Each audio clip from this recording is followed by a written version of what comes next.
Hi, greetings, fellow Trekkers and Trekkers. Well, our look at Deep Space Nine Season 6 now continues on with Change of Heart. On Deep Space Nine, Tongo has been recently going well for Quark. He's won 206 games straight in the last month. This night, Jesse Dex is playing at Quark's bar, with Worf and Melissa Brain watching from above on the second floor.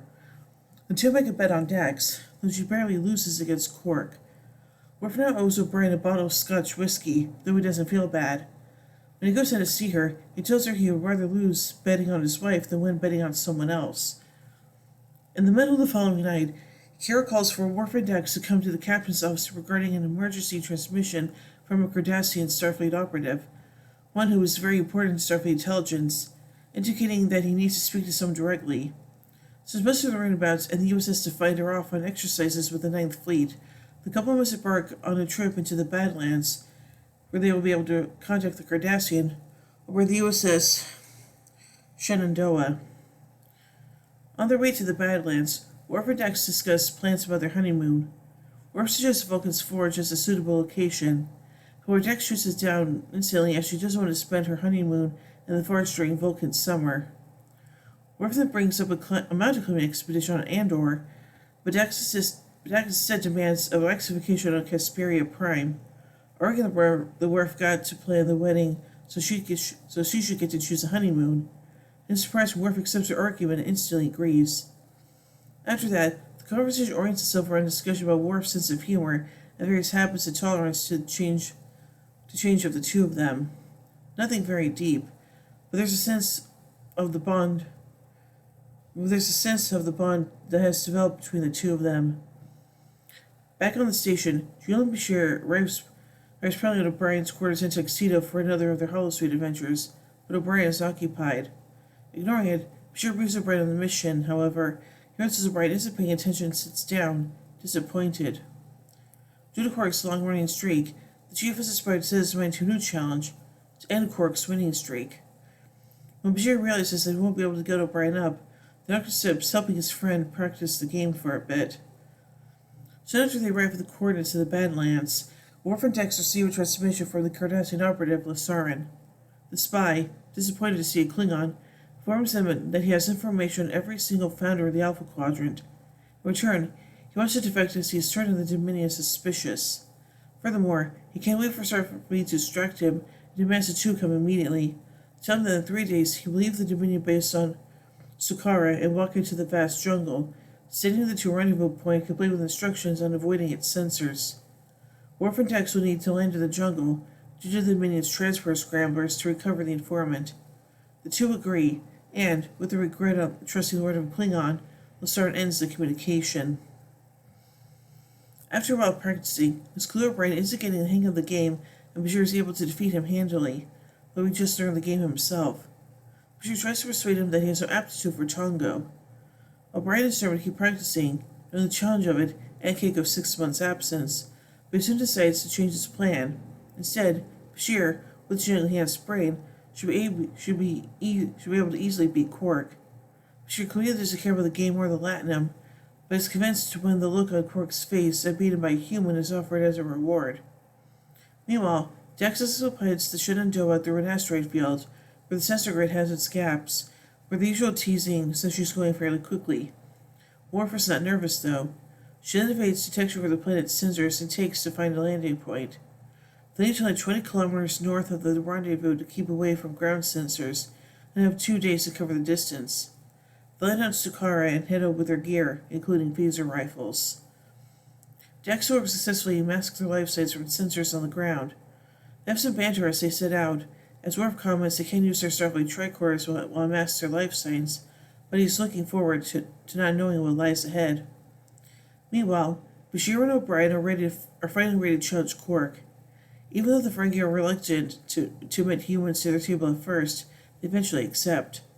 Eventually, there's no Bashir and Quark left at the Tongo table. The bartender congratulates the doctor on his fast learning. Nevertheless, Quark has another card in his sleeve and soon begins a conversation about Bashir's past feelings for Dax, and is able to distract the doctor long enough to drag him into a ruining confrontation against what finally reveals to be a total monopoly. Dax and Worf carefully progress through the grueling jungle without incident. They camped that evening, listening to the indigenous wildlife and Worf relating his childhood trips to the Ural Mountains with his adopted father and brother Nikolai, and the joy of listening to the wildlife. However, soon, Worf sensed something coming from the changing noises of the wild. The three Jem'Hadar approaches. They kill all but three, but Dax is hurt by disruptor burst, which leaves an anticoagulant in her system, leaving her at the risk of bleeding to death. Despite this, they do not push forward, as the patrol's absence will be noticed. The two continue through the jungle, but it becomes crucially clear Dax will not be able to make the rendezvous with the Cardassian operative as she continues to lose blood rapidly. She is determined to go as far as she can while making light of the situation. However, she's frustrated when Worf doesn't reciprocate. He's in the seriousness of the moment, regretting his guard done earlier and not staying vigilant. Dax is determined to go as far as she can, waving on Worf's help in walking. She eventually can't walk and sits down. Before bandages change to 2 hours, her wound is becoming harder to ignore. With another light comment to get Worf to smile, she tries to settle herself. Worf responds to a smile all she wants when the mission is over. Worf says there are 3 kilometers left and Dax again tries to stand, but finally, Dax is unable to stand, even with a hypo. Dax's medical rings are becoming increasingly erratic, and it's clear she requires surgery as soon as possible at Starbase if she is to have any chance of surviving. The two agree the information on the star has is invaluable, and they both have a duty as Starfleet officers to ensure it gets delivered. However, now Worf has to leave Dax behind in order to continue the mission. Telling he can return with the star and get her to the runabout stasis chamber within 45 hours, although they both know she'll likely be dead by the time he returns. There's your heartfelt goodbye as Worf leaves. As he enters the rendezvous, the sound of the jungle animals are drowned out as Worf can only hear the sound of his own heart beating. Eventually gets to the point where Worf cannot proceed any further, knowing his wife is dying.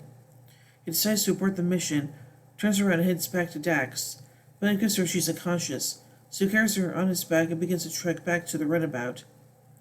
Back on Deep Space Nine, Dax gets the life-saving surgery she needs. But she assuring Worf she should make a full recovery. At Worf's debriefing, Captain Sisko informs him Starfleet Intelligence intercepted a transmission confirming Saruman was killed and trying to re-enter the Dominion base on Sukara, and demands an explanation as to why Worf aborted the mission. Worf tells him that he's going further and further into the jungle. He knows there's no way he could leave his wife behind, even knowing that he would almost certainly be ending his career as well as costing Starfleet the intelligence that could have saved millions of lives. Sisko tells Worf that the secrecy of the operation and Starfleet's desire to keep their intelligence activities under wraps will save him from a court-martial, but there will be a permanent note in his service record. As a result, Worf will almost certainly never be offered a command of his own after the incident. Sisko also issues orders that Worf and Dax are to never be sent on a mission alone again. However, off the record, the captain tells Worf that as a man who once had a wife, that if it had been Jennifer lying there in the clearing, he would have made the same choice. Worf visits Dax, the recovering Dax, in her bed in the infirmary, and tells her that he didn't complete the mission. Dax is sorry that he hurt his career because of her, but Worf tells his wife that he isn't sorry if she is what matters. Above his career and everything else, and if the situation arose again, he would do exactly the same again. The two of them reaffirm their love for each other. Oh, that's so sweet. So anyway, let's take a look at some production notes from this episode.